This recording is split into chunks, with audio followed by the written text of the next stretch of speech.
Hi everybody, this is Jill from FIGJAM. Welcome back. Thank you to everybody who's been having a look at my adventures with buttercream and learning how to pipe. So I thought I'd show you today some of the things I bought today that I'm really looking forward to playing with. Apart from anything else, I bought a new cake tin. I wanted a small one. So this is a 6x3 deep round, so I can make a tall stack of cakes and, use the buttercream on the outside. So I've got that. Got birthdays coming up, so I thought that might be fun. And some disposable piping bags. I do have some other piping bags like this one. This pink one came from Temu in a set. And I've got some piping tips from Temu as well.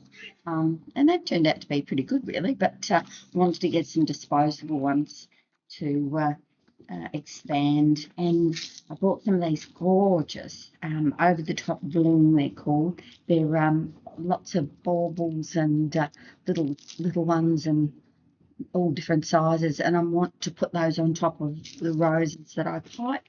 And I bought the old 2D, which is the flower top, or drop flower pipe, piping nozzle, and yeah, I intend to use that one a fair bit.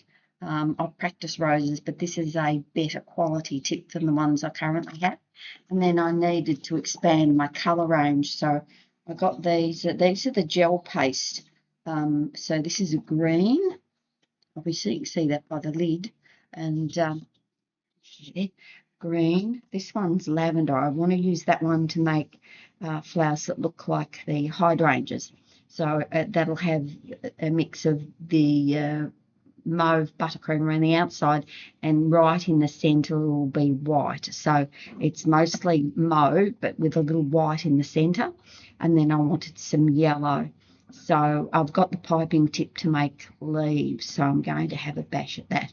And I have a dozen cupcakes in the freezer, so they're waiting for me to get out and have a play with it. I've already pre-made the buttercream. You would have seen my video the other day. One of the things to say about buttercream is when you're making it, all of the people that I've been following say don't be discouraged if it goes, as you're making it, it looks like it's curdled eggs, because it does. It goes really, it looks awful. You just got to keep beating, and then it comes back into a nice mixture, nice creamy soft mixture, and then seal it in a container in your fridge and pull it out when you need it. So now I've got my new supplies. I intend to get stuck into having a bit more of a bash, but the set I got off Temu, which has got this cake turntable, it had some scrapers. Yeah, so it's all good. Anyway, thanks for watching.